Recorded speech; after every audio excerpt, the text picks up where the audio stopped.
Olá, sou Ana Paula Dalk, fundadora do Economia SC, e hoje estou aqui com o Eduardo Medeiros, que é CEO da Meet Rentals, e ele vai aqui contar um pouquinho da trajetória empreendedora dele. Seja bem-vindo ao episódio, Eduardo.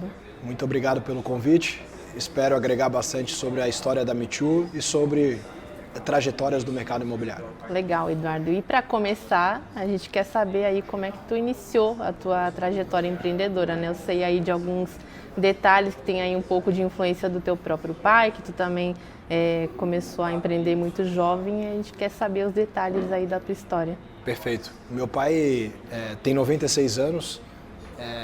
Desde quando eu nasci, né, que eu me lembre dele trabalhando, sempre foi envolvido dentro do mercado imobiliário. Obviamente, a minha trajetória não podia ser diferente, né, até pela experiência que eu obtive com ele ao longo dos anos, vendo o dia a dia dele, tanto na parte de vendas, locação, construção. Meu pai acabou fazendo tudo isso há muito tempo atrás. E quando eu saí da faculdade, eu fiz a minha primeira pós de Direito e Negócios Imobiliários. Na época eu deveria ter uns 24, 23 anos e eu já estava empreendendo na minha primeira empresa.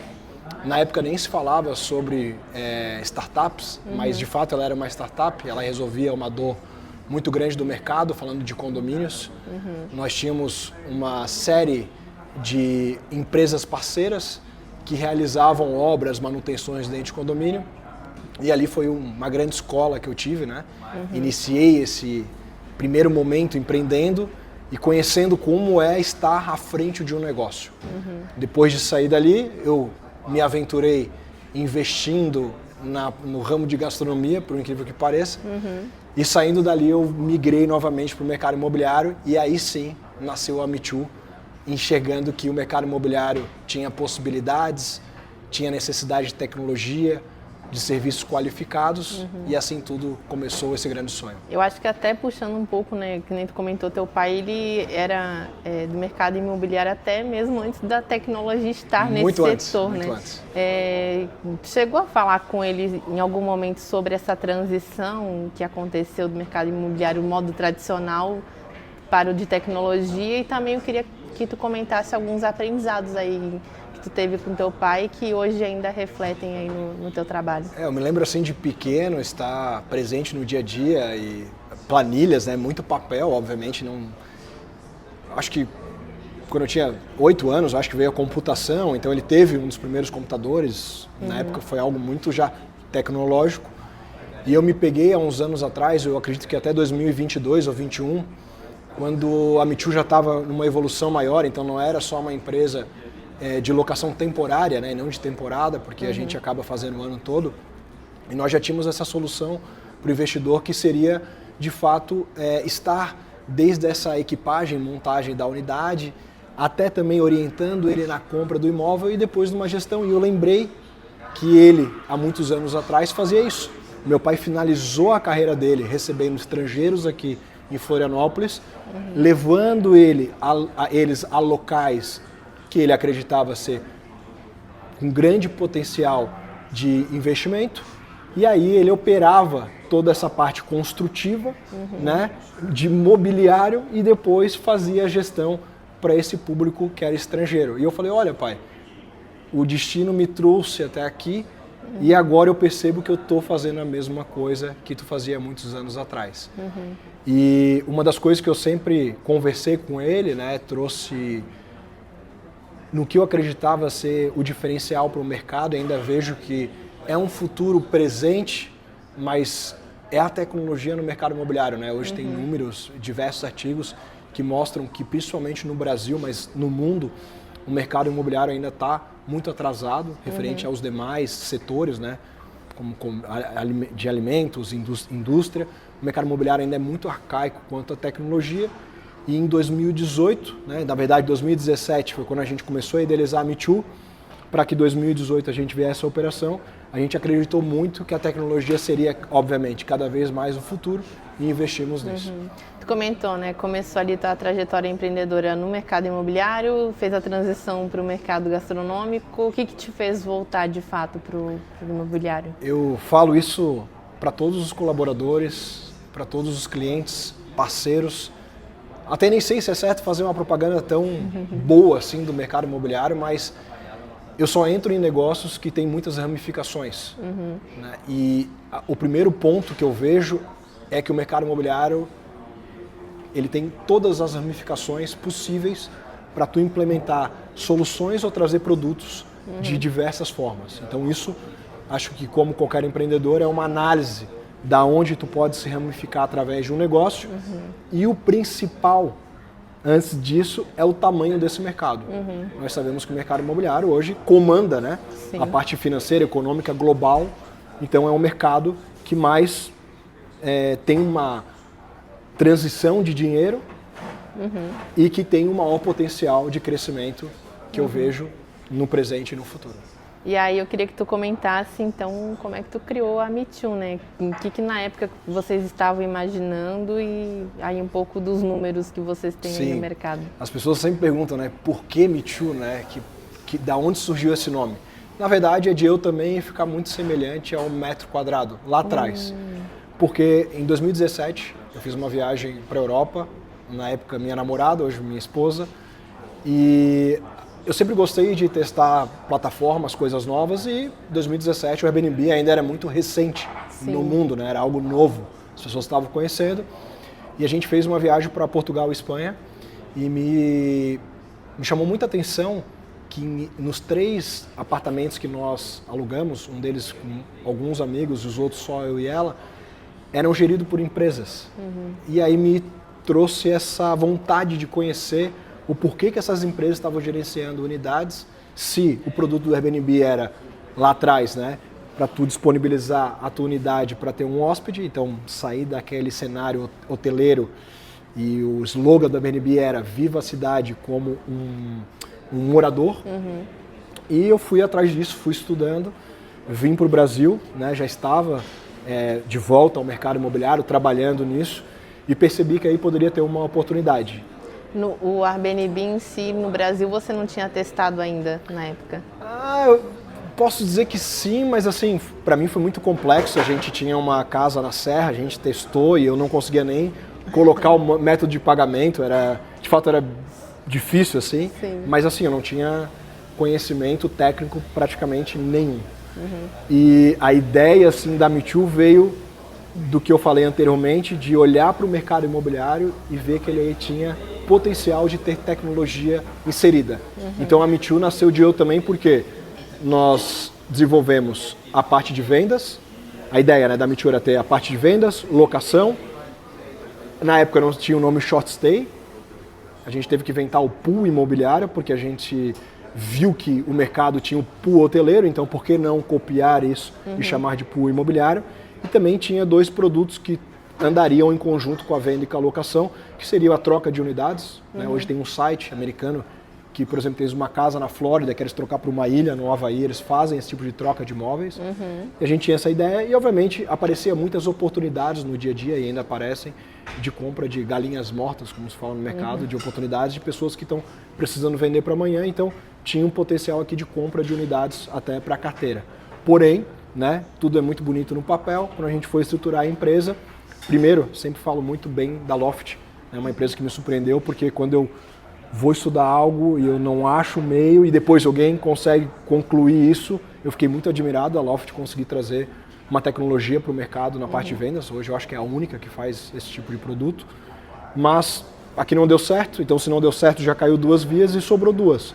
Quando a gente olha para a locação, eu ainda acredito no que eu falei anteriormente, no futuro muito presente.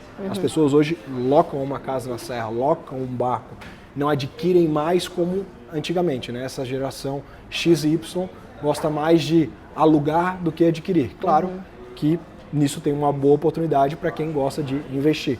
Então a gente estruturou isso em umas 5 pontas e falamos, realmente a locação é o futuro, né? Ter essa moradia por um período de um dia até quantos meses a pessoa quiser ficar, é um futuro que vai chegar e hoje já é um presente muito mais real do que em 2017 para 2018. Tu explorasse um pouco a questão de números, né? O que vocês têm aí no mercado, o que está rodando, questão de locação, de venda, e até um pouco de tu falar, que tu falou no bastidor da outra vez que a gente se encontrou, da questão de vocês manter a operação aqui em Florianópolis, né? Vocês não têm essa ideia de expandir porque tem muita oportunidade por aqui ainda. Né? Florianópolis é um destaque mundial, não só como as pessoas entendem que está muito voltado ao turismo, mas é um polo de tecnologia, um polo de grandes eventos.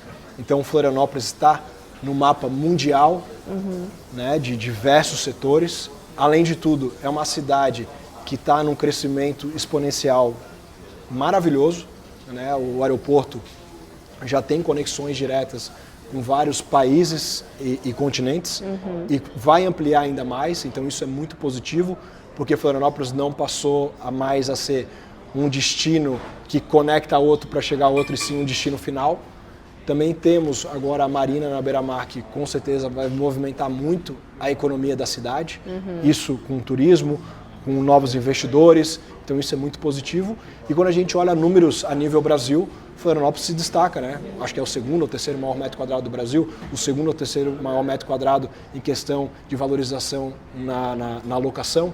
Então Florianópolis está numa crescente muito grande e, obviamente, estar aqui é muito importante, e ser uma empresa local que possui dados, que se dedica à cidade, que também pensa em pró da cidade. A Me Too, ela não é só uma empresa que está aqui para faturar, ela está também para melhorar a cidade. É um propósito que eu desenvolvi desde o primeiro dia, e isso eu acho que se comprova tendo o maior número de unidades no centro da cidade, que lá atrás o centro da cidade não é o que era hoje, e com certeza vai estar muito melhor daqui a 5, 10, 20 anos.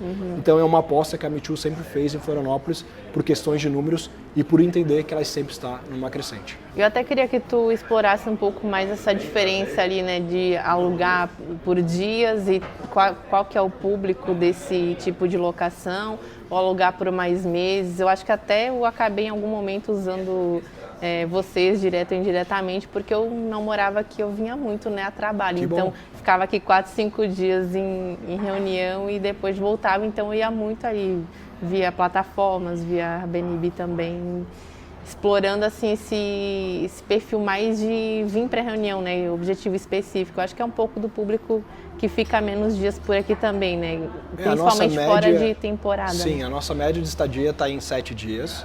Esses números tendem a aumentar, né? É um produto que a gente falou aqui fora das câmeras, mas que eu vou falar um pouquinho sobre ele. Mas hoje um hóspede ou um inquilino, agora a gente pode chamar de inquilino também, ele pode ficar de um dia até quanto tempo ele quiser. E a gente entende muito que muitas pessoas vêm a trabalho, então esse com certeza é um público que está no dia a dia da Me Too, executivos, empresas, mas também tem famílias que vêm testar Florianópolis, e por que não, né? Antes de adquirir uma unidade, morar 3 meses no bairro, 6 meses em outro, até que eles tomem essa decisão final, que é: esse é o bairro que eu gostaria de morar de fato. Porque uma coisa é tu achar que para o teu dia a dia o melhor é o centro, mas quando tu vai morar, talvez a praia se esteja um pouco mais dentro da tua rotina diária do que morar no centro da cidade, ou vice-versa. Então, a Me Too hoje tem estadias de um dia, para a pessoa que de fato quer dormir uma noite, vem só fazer uma reunião, para quem quer ficar uma semana, para quem quer ficar 30 dias, ou para quem quer morar. Né? É um novo produto que nós lançamos, que seria o short, o mid e o long stay. Long stay, locação tradicional como uma imobiliária; mid stay, de 90 dias até quanto tempo ele quiser ficar, respeitando os 12 meses, e de 1 dia até 30 dias o short stay. E até vocês trabalham muito com dados, né, que a gente também já conversou em outro momento, e vocês costumam aí fazer algumas pesquisas, né, principalmente aí em temporada. Eu queria que tu comentasse um pouco da temporada verão aí que também tu comentou que não foi tão esperado quanto vocês imaginavam, e como isso impactou de fato aí em Floripa no geral, e o que tu espera também para a próxima temporada. Um dos diferenciais nossos, de fato, é investimento em dados. Né? Eu sempre costumo usar uma frase que muita gente usa, que contra dados não há argumentos, e de fato é isso, mas também há uma visão de um especialista em cima dela. Inclusive há um carinho muito grande meu em olhar esses números com o time, tomar decisões, né, estratégias. E o nosso maior investimento hoje está em dados. Quando a gente viu a temporada não alcançando os números que eram esperados, né, em alguns bairros, em algumas unidades, a tecnologia e o nosso robô de precificação, junto com a gestão desses especialistas, fizeram a gente tomar decisões muito anterior do que o mercado, porque nós fizemos muito benchmark com as empresas imobiliárias, entendendo como foi para eles, se de fato em todos os bairros teve essa visão negativa do que era esperado e de fato o que nos fez ranquear e trazer um faturamento equilibrado e do que de fato essa temporada entregava e não ficar esperando até o último minuto foi os nossos dados e a nossa inteligência in-house que nós tínhamos. Vocês têm alguma, por exemplo, o que impactou de fato, assim, que a gente até comentou em outro momento, poderia ser a Copa, né? Que os argentinos costumam vir para cá e todo mundo deixou para ir para a Copa e não vir para Florianópolis. Eu acredito que são vários fatores, né? Eu acho que a economia do país passa por um momento delicado, né? A gente tem falado com outras empresas de outros setores e a gente percebe que as empresas estão mantendo bastante dinheiro em caixa, então os colaboradores tendem a viajar menos, as famílias tendem a fazer menos turismo. A Copa do Mundo influenciou muito, sim, porque o argentino que vem para Florianópolis, na grande maioria, é o que tem um poder aquisitivo maior, então ele tem um poder aquisitivo de ir para uma Copa do Mundo e, obviamente, não vir mais para o verão de Florianópolis. Sim. E eu acho que são outros fatores que também levam a Florianópolis não se destacar. Muitos dos hotéis, inclusive parceiros de negócios, precificaram muito alto. A gente viu que, dados de novo, né? A Bahia teve uma crescente muito grande, porque ficou muito caro vir para Florianópolis, diferente do que para outros locais do país. Mas por isso que eu digo, ter a tecnologia nos ajudou a tomar essas decisões lá em outubro e não esperar como muita gente esperou até, passou janeiro, vamos esperar o carnaval agora. E nunca veio esse resultado, porque ele já estava perdido. Bom, para a gente ir finalizando, né, o que tu espera aí para a Me Too nos próximos anos, próximos 5 ou 10 anos? O que vocês planejam aí? Se vão continuar aqui em Florianópolis explorando esse mercado, se pretendem expandir? O que vocês têm aí? As portas sempre estão abertas, né, para outros mercados, mas Florianópolis tem um carinho especial meu como gestor, né? E a nossa grande aposta é esse novo produto. Hoje a Me Too, ela se posiciona no mercado como uma empresa assessora de investimentos imobiliários. Hoje a gente olha para o cliente e não ao contrário, antes que a gente falava, dá uma olhada no short stay, vê se é o melhor negócio para ti, se não for, vai para uma imobiliária ou vai para um outro concorrente. Hoje a Me Too tem o formato full service. Então a gente entende, assim como as gestoras de assessoria de investimentos, a gente entende qual é o perfil do cliente, se ele é mais conservador, se ele quer tomar algum tipo de risco, e a gente direciona esse imóvel desse investidor, ou desse construtor, ou dessa holder, ou desse fundo, para esse formato que for mais aderente ao cenário que ele busca. Caso ele não saiba o que ele quer, que muitas das vezes é isso, e ele vai falar, olha, o que está dando mais dinheiro?